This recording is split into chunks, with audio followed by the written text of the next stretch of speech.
Welcome to this explainer. Today, we're taking a seriously dark, visceral journey straight into the center of the human mind. But look, this isn't your standard, dry clinical psychology breakdown. We are exploring a psychodynamic framework through the lens of a bleak, grimdark fable called the architecture of active nihilism. I want you to imagine a mental theater where the laws of order are literally collapsing around you. The foundation is rotting away and only monsters remain. And the truly terrifying part? As we'll see, those monsters live inside all of us.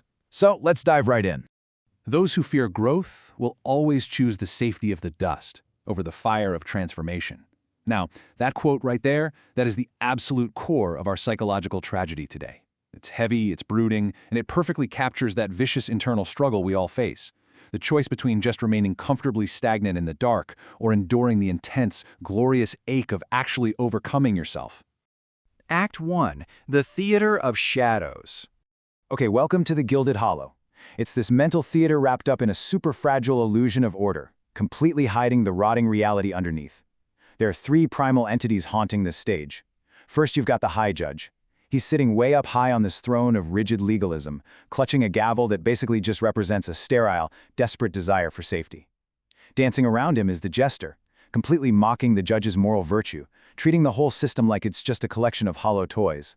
But underneath both of them, hiding in the damp, claustrophobic dark beneath the floorboards, is Von Nixt, the tarantula. And here is where it gets incredibly sinister. The Jester is intentionally feeding the tarantula's dark hunger for revenge. He uses mockery to rot the mind's moral boundaries from the inside out, preparing the stage for total collapse. Act 2. Anatomy of the Psyche. To actually diagnose what's happening to this collapsing psyche, we have to map out this grim roster of characters. Honestly, Freud would have an absolute field day with this theater. Think of the tarantula as the id, our primal, hidden drives. But in this fable, it's this active embodiment of pure resentment, spinning a web of flat, sterile equality entirely out of envy. Then you have the High Judge, who represents the superego. He's shielding the mind with all this supposed moral virtue, but secretly, he's just terrified and desperate for safety. And the Jester? He is your maladaptive ego. A healthy ego is supposed to seek balance, right? But this Jester is a nihilistic deconstructor. He's a deceptive mediator who is actively working to bring your entire mental system crashing down. Act 3. Rise of the Red Judge. So here's where we hit the psychological climax, and it is brutal. The ego doesn't just fail to balance the psyche, it intentionally orchestrates its absolute destruction. The Jester forces the High Judge to gaze into something called the void mirror. This is this uncanny, terrifying glass that violently strips away all of your legalistic moral facades. When the superego looks into this mirror, it doesn't see a noble guardian of justice staring back. It sees a raw, unfiltered core of purposeless, burning desire to punish. In that horrifying second, the judge realizes he and the tarantula share the exact same rotting, dark heart. Confronted with that crushing truth, an absolute inferno of nihilism is ignited in the mind. The symbols of institutional power literally melt away. The gavel, that illusion of objective, fair law, it just dissolves into ash. The superego's entire authority burns to absolutely nothing, and in its place, forged straight out of primal, boiling revenge, comes a blistering branding iron. From the ashes of that theater emerges the Red Judge.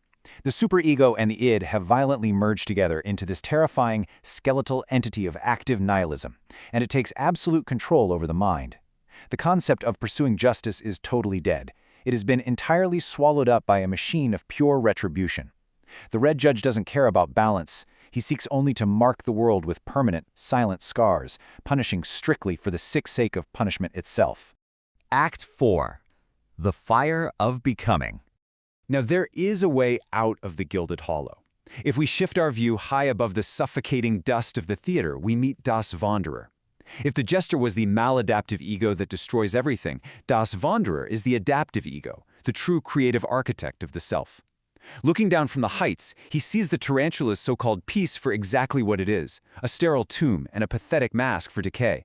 Because instead of tearing the psyche down with the venom of envy, Das Wanderer sublimates that intense energy. He channels it directly into the blazing fire of his own transformation. Think about it like this. This is the ultimate choice facing your psyche. On one hand, you have the tarantula's web of equality. Sure, it promises safety, but it's a paralyzing trap of stasis, wrapping you in suffocating gray silk where no one is allowed to grow. On the other hand, you have Das Wanderer's mountain path. It requires immense struggle. It actively embraces the glorious inequality of personal growth, fueled by the fire of transformation. It's the relentless, painful ache of becoming, directly fighting against the cowardly safety of nothingness.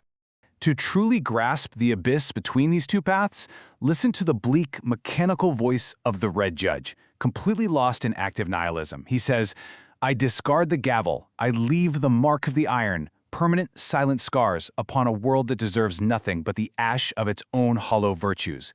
He is entirely consumed, a cold, unfeeling machine just stamping out retribution in the dark. But then contrast that with the fierce, passionate defiance of Das Wanderer looking down from the peaks. "I choose the glorious inequality of the mountain path. Let the dust have its safety. I will forge myself in the fire of my own transformation." The absolutely crucial takeaway here: true justice is never found in blind retribution. It's found in the fierce, relentless struggle to surpass your own limitations. Act 5. The Honest Guest's Truth. So, we plunge back down into the hollow one last time. The Red Judge is brutally branding the earth, and the Jester is just laughing at his new monument to destruction, totally convinced he has won the psychological war. But he's dead wrong. Suddenly, a silent figure steps out from the furthest, darkest corner of the flickering theater. This is the Honest Guest. He has stood there, watching the entire fiery collapse of the psyche, and he is about to abruptly pull the rug out from under the Jester. The Honest Guest steps forward and delivers a chilling revelation. He looks at the Red Judge's blind retribution, and then he completely unmasks the Jester. He reveals that the Jester isn't some enlightened, untouchable master of nothingness. Not at all. He is just a resentful, pathetic architect enslaved by the exact same venom of envy as the tarantula hiding under the floorboards. They are all infected by the exact same terrifying fear of growth. The Honest Guest's final truth is absolutely devastating. He points out that the Red Judge and the Jester, they are merely masks for decay. They end up consuming both the judge and the judged, leaving nothing but the silence of the dust. To escape this mental trap, you have to see right past these hollow toys of retribution. You must leave the machine of revenge to turn upon itself in the ruins, and force your own eyes upward toward the mountain path. Which leaves us staring right into the abyss of our own minds. Think about it. If the Jester handed you the void mirror today, right now, and violently stripped away all of your neat moral justifications, what exactly would stare back at you? Do you have the courage to endure the fire of transformation? Or is the branding iron of the Red Judge already waiting for you in the dust?